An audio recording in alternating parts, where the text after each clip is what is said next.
On today's show, the Bucks shut down the Beam team in a predictably wild game on the road in Sacramento. There were massive performances. Giannis had 46. Khris Middleton was vintage with 31 and 9 assists. Brook Lopez was huge, and he even resisted a choke slam at the end of this game from Trey Lyles before getting ejected and hitting the showers about 10 seconds earlier than everyone else. So we're going to break it all down. But the Bucks extend their lead at the top of the East. Let's get into it. You are Locked On Bucks, your daily Milwaukee Bucks podcast, part of the Locked On Podcast Network, your team every day. You are Locked On Bucks. My name's Kane Pittman. You can see and hear me on this show Monday to Friday, and also find my work at ESPN. Alongside me, the founder of brewhoop.com and longtime voice of the podcast, also longtime Houston Rockets fan, Frank Madden. And as always, we thank you for making Locked On Bucks your first watch or first listen of every single weekday. Now, I say every weekday. We missed yesterday. I was traveling back from New Zealand. So apologies for that, but we always have a makeup show, and we'll definitely do that because there's so much to talk about at the moment as the Bucks make their run to the postseason. So subscribe, like, drop a comment, review, all those types of things. It really helps us with this show, and it's free to do. We appreciate everyone that takes the time to listen to the show. Today's episode is brought to you, Frank, by iBotta. iBotta gives you cash back on hundreds of grocery items from produce to personal care to pantry goods. Right now, iBotta is offering our listeners $5 just for trying iBotta by using the code LOCKED. When you register, go to the App Store or Google Play and download the free iBotta app. We'll have a little bit more about that later in the show. But let's get into this game, 133 to 124. Awesome game and predictably high scoring, predictably up and back. This is the way the Kings play. They're an awesome offensive team. But because of the Bucks' ability to score themselves, I always felt like they were in this game, even when they were down double digits in the first half. I wasn't getting too stressed out. But Frank, it was still really fun. And coming off the back of this loss to Golden State, I mentioned the 46 from Giannis, the 31 from Khris, the 23 from Brook, and the fight. Where do you want to start? Well, first off, let me explain for people watching, wondering why I'm wearing a Houston Rockets t-shirt, or people listening who can't see that I'm wearing a Houston Rockets t-shirt. This was a great night for my two teams, Kane, because my wife being a Houston Rockets fan, I picked up this kind of vintage Rockets shirt like 6 years ago at a Rockets playoff game. I think it was a Rockets Clippers playoff series. And the Houston Rockets, they beat the Bucks. They beat the Bucks in Houston earlier this year. Very disappointing game. But they did us a solid tonight. They take care of business against the Boston Celtics, get the Bucks back to 3 losses up on Boston to start the night, and then tee up a sumptuous matchup between, a resurgent, resplendent, however you're going to call them. But, easily the feel-good story of this season, I think, in the NBA, the Sacramento Kings, the Beam team, call them whatever you want. And I think what was so awesome about this game, going into the fourth quarter, I was just thinking to myself, man, I really hope the Bucks win this because this has been a really fun game. Yeah. Bucks took some body blows in the first half. The Kings 3-point shooting early was obviously, certainly a lot to take, and the Bucks were cold to start this game from 3. Giannis was terrific right off the bat, came back from that layoff like he often does, shot out of a cannon. Just getting to the basket at will, hit a couple threes even. But you just felt like, man, if they can just pull out this game and get back to being the team that we've seen in clutch situations in terms of being able to close out with their big 3, you're going to feel like, man, this has the potential to be just a really awesome win. And depending on how it ends, like this might be one of the best games of the season. Thankfully, the Bucks were able to get a big enough lead that it maybe wasn't quite, up to the standard of like game of the season type stuff in terms of drama. But when you talk about, just rising to the occasion, you're coming off a loss, a team that has not lost a whole lot in the calendar year 2023. And, it's kind of these things like, granted, hey, I'd love it if every opponent came in and shot, 15% from 3 or something like that and made it easy for the Bucks. But this was a game that the Kings go 21 of 50 from 3-point range. Kevin Huerter, 8 of 11 from 3-point range. Every time he shot the ball in the fourth quarter, he was coming off screens. Grayson Allen was doing his best to contest. I don't think the defense was bad. Every time he shot it, I was expecting it to go in. And it was just back and forth. And the Bucks took every shot the Kings had tonight and they dish it out back on the other end. And Giannis, obviously 46 points, he's never had 50 points on the road. I thought maybe he was going to get his first road 50 burger. Didn't quite get to that, but 46 points on 28 shots, 2 for 2 from 3-point range, 6 out of 7 from the line, 12 rebounds, 4 assists, plus 15 in only 34 minutes. I mean, again, what more can we say about Giannis? But the fact that Khris Middleton and Brook Lopez did what they did on both ends. Khris, 31 points, had a pretty quiet first half. What did he have? Did he have like 26? I think he only had like 5 points or something in the first half, right? Didn't feel like he did a whole lot in the first half, but had a really big third quarter. And then in the fourth quarter, big shot after big shot, making plays. And,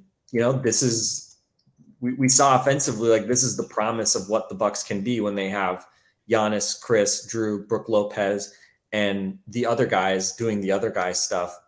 Drew tonight didn't have to do a whole lot, only 4 of 9 from the field, 11 points, but 8 assists, only 1 turnover. And Khris, we mentioned the 31 points on 9 of 15 shooting, the 3-point shot finally beginning to regress to the mean here, or progress to the mean. 5 out of 8 tonight. We knew he wasn't going to be under 30% for very long. 8 of 8 from the free throw line, 9 assists, 0 turnovers in 34 minutes. Maybe the 34 minutes is the biggest number there, just given the fact that he's obviously had such a long ramp up.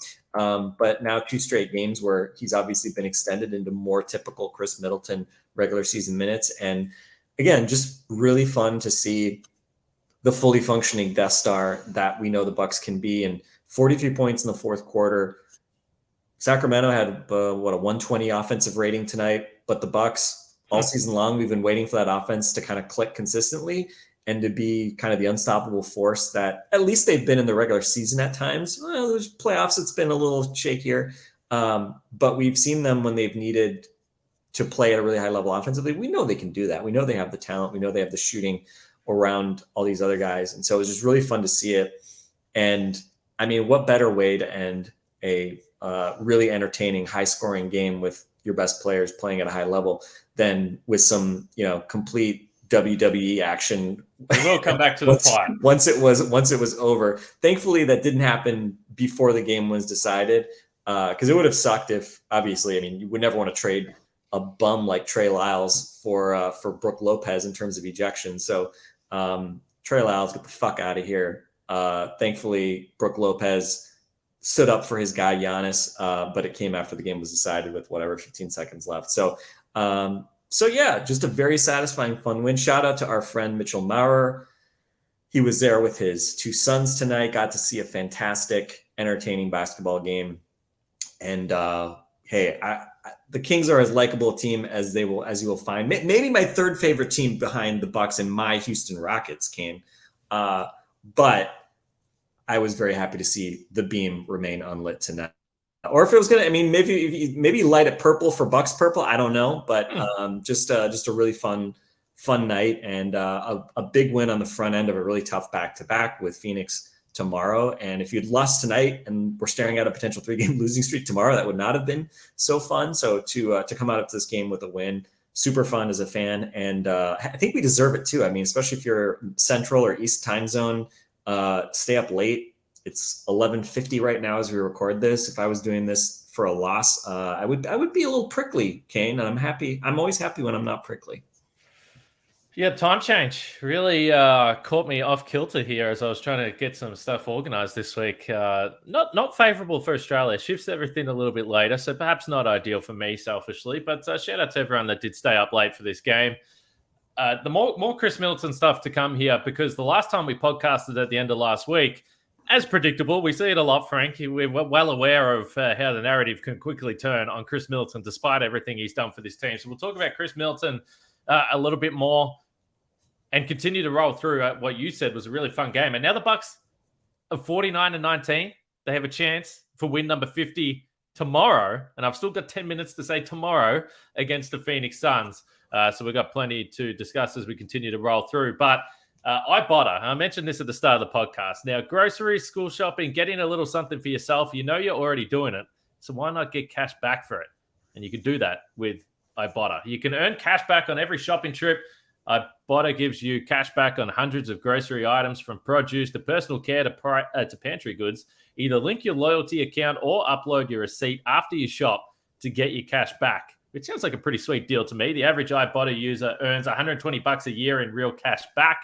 That could cover the cost of an entire shopping trip, or you could use your cash back to buy that flight you've been eyeing, or perhaps put the cash into a little kitty that you can buy Milwaukee Bucks 5-7 Forum postseason tickets with. So there is a lot that you can do with that type of cash. Right now, Ibotta is offering our listeners or viewers $5 just for trying Ibotta by using the code LOCKED. When you register, just go to the App Store or Google Play and download the free Ibotta app and use the code LOCKED.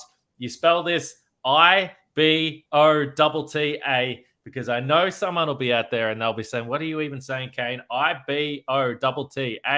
Download it in the Google Play or App Store, and don't forget to use the code LOCKED. So it's fun, and I cast no illusions over the fact that I am what you would qualify a Khris Middleton stan. I love this man. I will defend him to the death. But we've seen it all year, and this has been a concern. The amount of Khris Middleton podcasts we've done through this season about what is actually happening.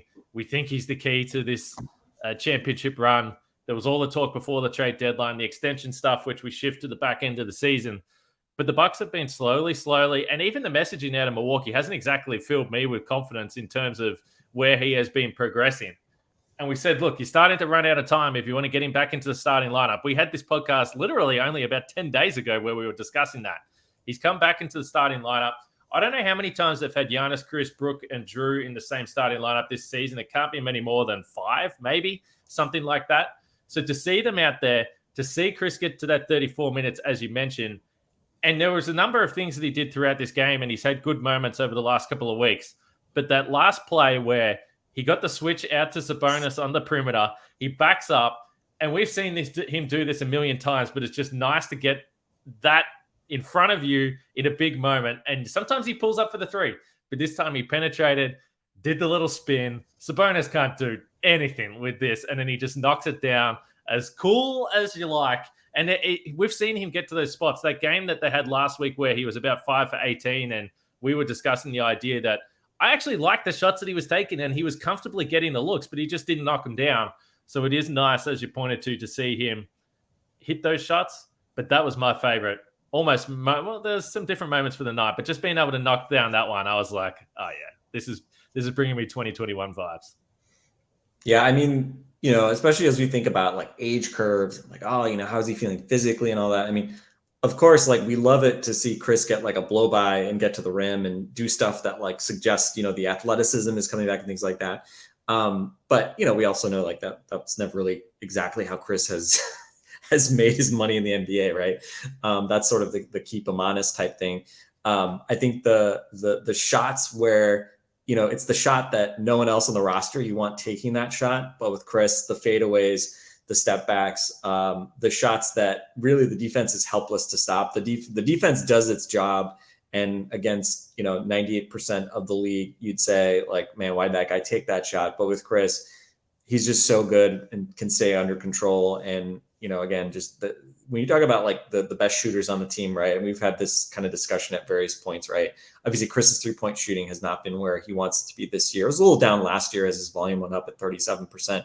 But when you talk about, just the array of jump shots and the touch that he has, it's just so impressive. And, kudos to Drew Holiday too. I mean, Drew definitely wins the shooting behind the backboard award over Khris. But, in terms of mid-range, obviously both guys have become really good. But with Khris, there's nobody I would rather see taking a tough shot than Khris Middleton. It is why he has been coined the Tough Shot Express. Yes. At times said with a little bit of derision, right? When the ball's not going in, Tough Shot Express, not always. It's just nice to see the train leaving the station, Frank. That's what I'll say. Hey, but between the A train, as our dear friend Marcus Johnson refers to Giannis in transition, and the Tough Shot Express of Khris Middleton, it's just really fun to watch. And obviously, this was a vintage performance, seeing both of those guys playing at such a high level. And I thought Khris in the Saturday night game.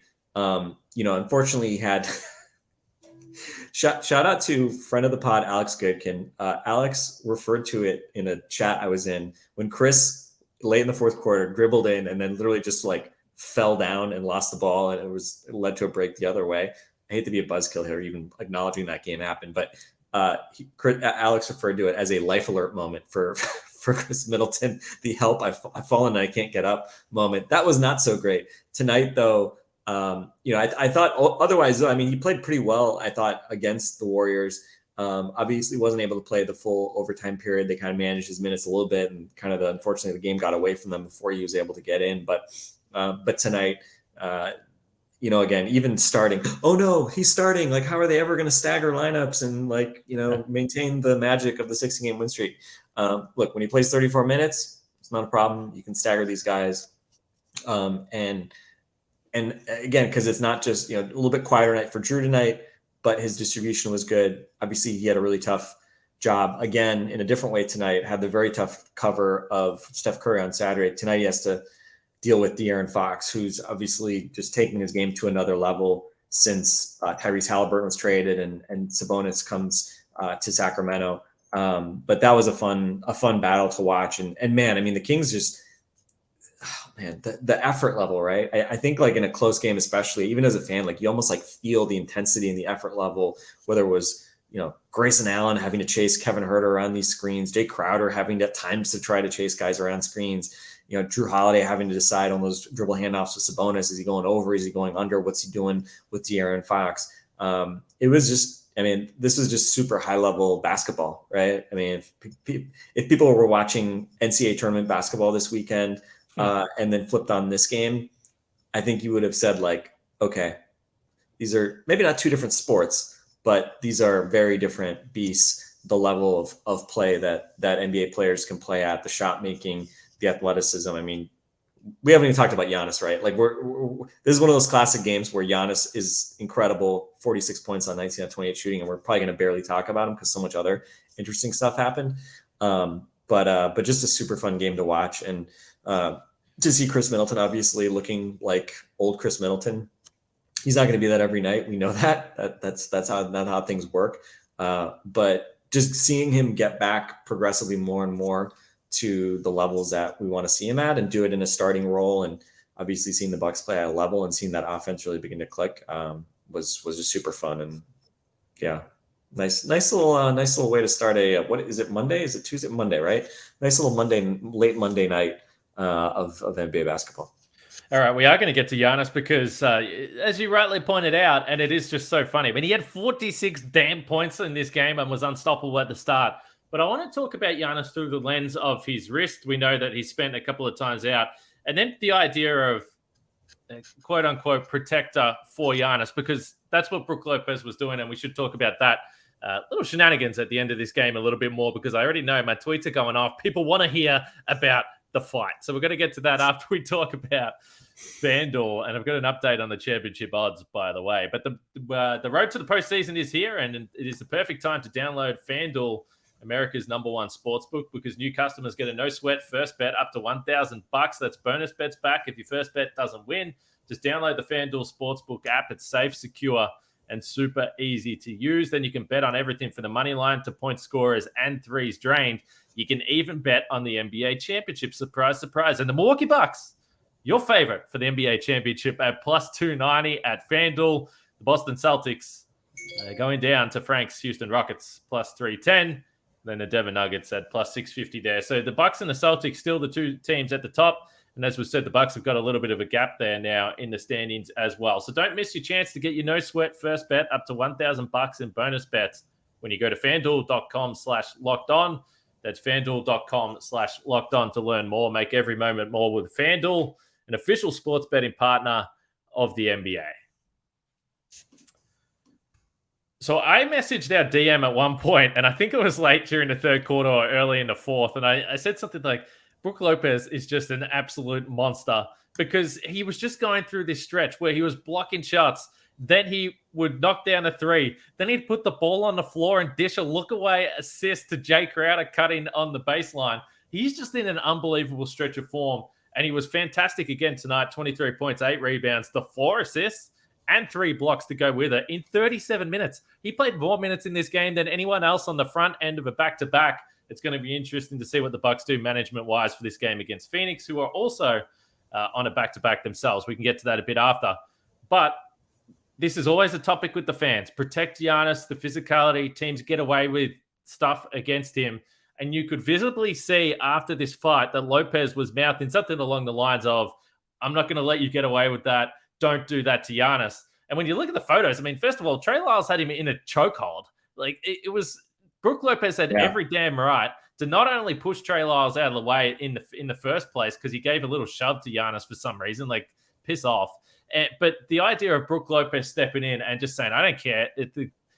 And would he have done that in the first quarter? Who knows? I get the sense he might have. But it sounded like he was just sitting there saying, I'm not putting up with this crap. Don't do that to Giannis. And I'm willing to get myself thrown out to protect the superstar, which I think in a broader sense, you just love to see.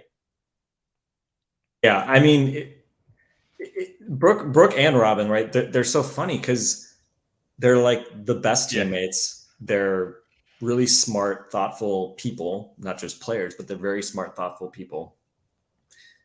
You know, the most disarming guys, right? Like who could hate Brook Lopez, right? Like even on the basketball floor, right? He never does like dirty stuff. Like he's, just the most likable guy, right? I mean, I tweeted 2 things tonight over this game. I tweeted my joke thing after the Celtics beat the Rockets that, my wife, letting people remind people that my wife is a Houston Rockets fan, and a picture of me with the score and my Rockets shirt.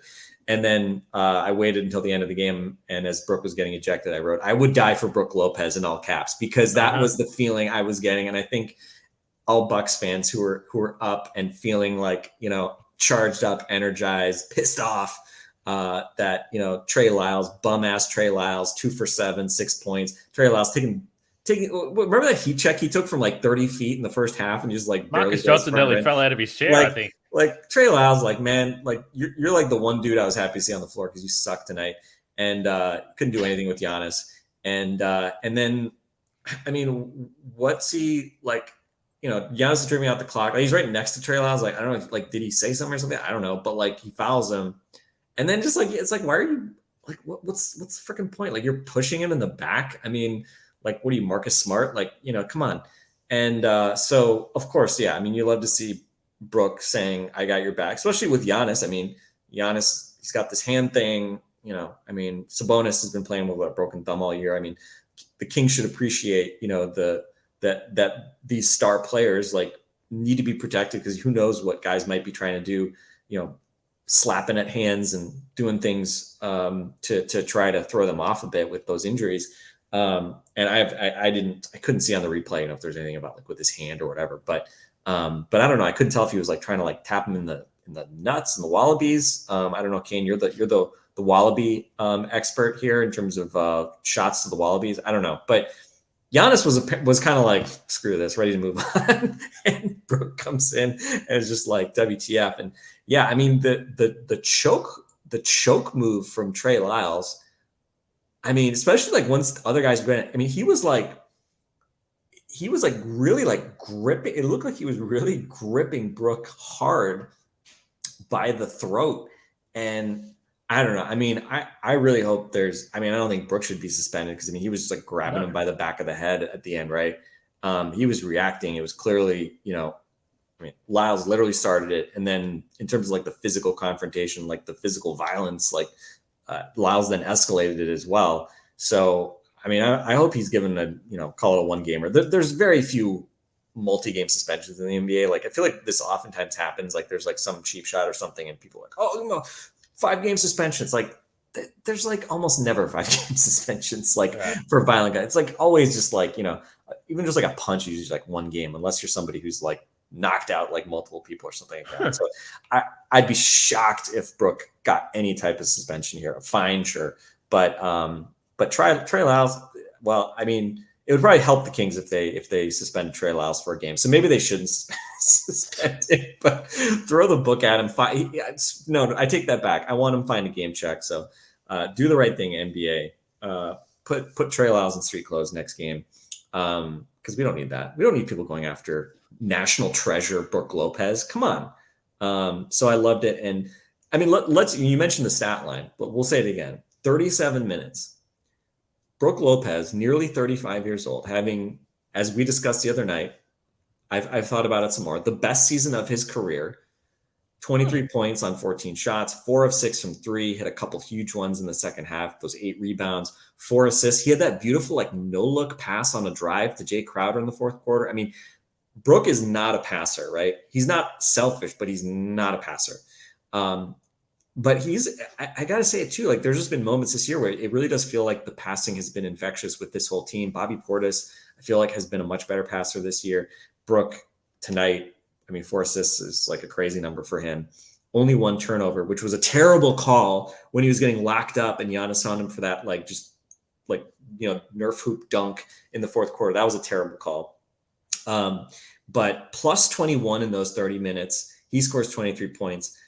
And what a physical matchup with Domantas Sabonis. Sabonis, 23 points, 17 rebounds, 15 assists. I mean, those are obviously huge numbers. But look at the shooting. Look at the shooting from Sabonis. 23 points, but he took 23 shots. Didn't take a single free throw. 11 of 23. He was 10 for 21 inside the arc. So that's all Brook Lopez. And while Brook was plus 21, Domantas Sabonis was a minus 19 tonight. And Domantas Sabonis is a tremendous player.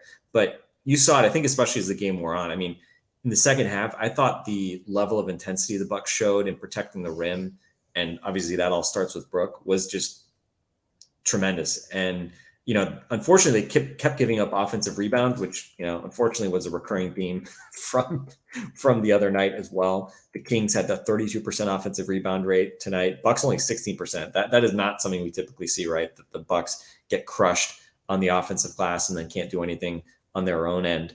So that was probably the most frustrating thing. The 3-point shooting by the Kings, a lot of that was just sort of like tip your hat type stuff. But, just the work effort, the work and the effort by Brook to protect the rim, to make Sabonis work for every single one of his buckets. And, I would have said early in this year, man, like, Brook Lopez, Defensive Player of the Year candidacy, like, come on, he's not really. Stuff's going to happen. Like the stars, whatever, are going to steal too much of, the spotlight for that. But, has the 9 blocks, including the game clincher against the Nets, should have had the game clinching block on Saturday night if Drew doesn't inexplicably, like, try to push the ball up the floor and dribble out of bounds. And then tonight, just an awesome, like, 2 gladiators just, like, pounding on each other between Sabonis and Brook. And, again, Sabonis obviously had moments where he was able to go right at Brook and use his strength and get buckets. And obviously his facilitation was really good, but that's not a Brook Lopez problem. And again, don't you remember, Kane? Remember the good old days when people would be like, "Oh, Brook Lopez, you can't win with him playing zone drop." Like, "Oh, the Bucks zone drop, like they can't win that way." And they win an NBA championship doing a whole lot of that. And Brook, after last year, how the hell did the Bucks win 52 games with him missing most of last season? I almost want to, like, relive, like, figure out, like, what the hell they were so good last year. Obviously, having Khris and Drew and Giannis healthy for most of the year is the obvious reason. And Giannis was incredible in particular last year. But man, you just can't say enough about Brook Lopez. Just again, I will step in. I will get killed by an NBA player to stand side by side with Brook Lopez in the trenches, Kane. There were reports of Mitchell's son, Ollie, was out looking for Trey Lyles in the bowels of whatever what is the Sacramento Golden One Center. Yes. I don't know is Ollie like 7 years old or something, 8 years old? I don't know. He was looking for Trey Lyles post game. He was ready to fight with Brook Lopez too, as we all should. Absolutely. And I'm just glad that you've come back and opened your eyes to potentially discussing Brook Lopez, because you were very frustrated the other night when I asked you whether he was playing career best basketball. And I wasn't paying attention. I mean, Ken, I'm not a Bucks. I do not have Bucks DNA. I'm very selfish. I'm only looking to get off my own takes. I'm not listening. I'm not a team player. I would not do well on this Bucks team. You, on the other hand, are the ultimate Bucks player. That's why I'm wearing a Rockets shirt right now, because this is like a James Harden selfish era, shirt right here that I've got on. So Thankfully, you embody what the Bucks are about, as is Brook Lopez. Well, the Rockets helped out the Bucks tonight, so we love to see it. So if we look at the standings, the Bucks 49-19, the Celtics 47-23. So I wonder, because we believe that the Bucks are going and they're trying to get the number one seed here, and at the same time, you have to have a bit of self-preservation with guys and who plays when. We saw Joe Ingles didn't play tonight on the front end of the back-to-back. I suspect he does tomorrow, which means does Khris Middleton play after playing 34? I kind of suspect that he won't. Yeah, but I think they rest. I would guess they rest him tomorrow night. I just don't think they're going to push it. And again, as we were saying the other night, like it's not like he has to be able to play back-to-backs for the playoffs or something. No, you just wanted him to get to where he is. Yeah, exactly. Just stay at the level where you can play, 35 minutes. Hopefully by the playoffs he'll be up. He can play 40 as needed. But yeah, but Boston has 22 losses, so just it's 47-22. Got that. You got my hopes up for a minute there. I was like, wait a minute, they have 23 losses, but they're now they're tied in the loss column with Philly now, which is really interesting because Philly has been on a heater, and now all of a sudden, again, like Boston no home court in the second round. Oh. It'd be interesting. Again, like I mainly just want all I care about is the Bucks keeping this one seed at this point, and hopefully not dropping below 2. But with Philly, the way they're charging, again, those 2 games against Philly and Boston at home, if you can take those 2, obviously those would be huge. Those are like double points basically, right, in the standings. Being able to get those would get you home court, would get you the tiebreaker against Boston, and also would ensure that you don't lose the tiebreaker against Philly if you can get that one that's left against the Sixers. So we'll see what happens in this Suns game. Obviously, no Kevin Durant, and Bucks fans don't need to be reminded about the dangers of wet spots. Just a ridiculous injury for Kevin Durant in a warm-up, so he won't be Khris Middleton. Was Khris Middleton out there sweating on the Suns floor or something like that? Is that what happened there? I don't know. I got no damn idea. But the Bucks and the Suns played a really fun one recently. They'll go at it again tomorrow night or tonight now. We've crossed over into game day. So they'll be playing tonight on a back-to-back, and the Suns went down to the Warriors tonight. So we'll see who plays for both of these teams, but nonetheless, I'm sure it's going to be another really, really fun game. Don't forget to check out the Game to Game podcast on your Locked On NBA feed to get recaps from around the NBA from all the Locked On hosts. You might even get the Sacramento Kings perspective of the Brook Lopez, Trey Lyles incident at the end of this game. So make sure you check out the Locked On Game to Game podcast on your Locked On NBA feed. Also, make sure you comment, subscribe, like, review, and all that stuff for Locked On Bucks. We appreciate you guys. And I've just got a sneaking suspicion that there will be plenty of comments after this podcast, and probably lots of people watching and listening. And we love it because we're playing serious basketball, Frank.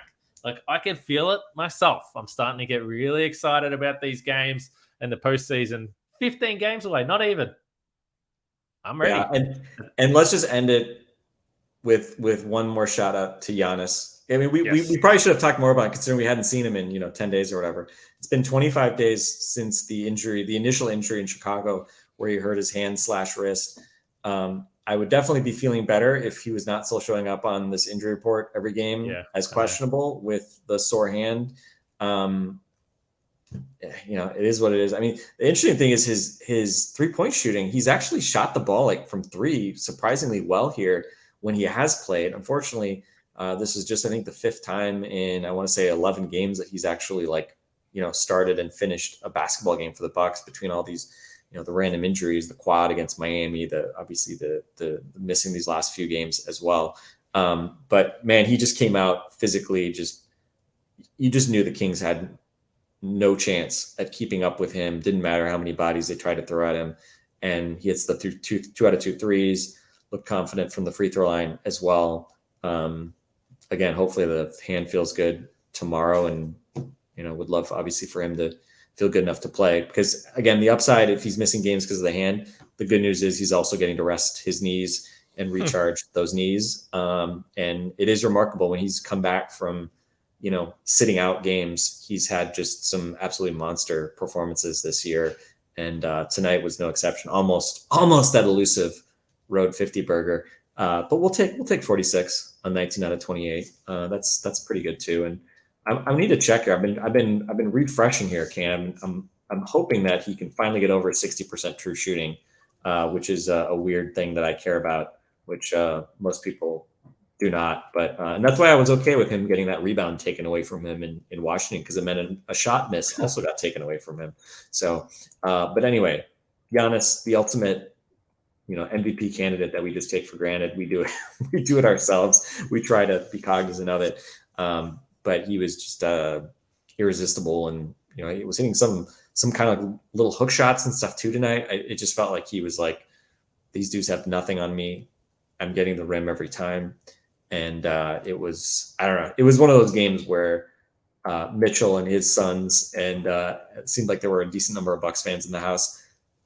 They got a show, right? I mean, it was a great game, but they got an experience watching Giannis do what he does best. And shout out to Giannis and Khris connecting on one of those sideline out of bounds alley-oops. It might have been the first one this year. I don't know if they've had another one so far this year, but that was a lot of fun. And let's keep the good mojo going in what is it going to be, Kane? 18 hours from now or whatever the heck this next basketball game is. So we'll see. I'm going to be running on fumes tomorrow night probably.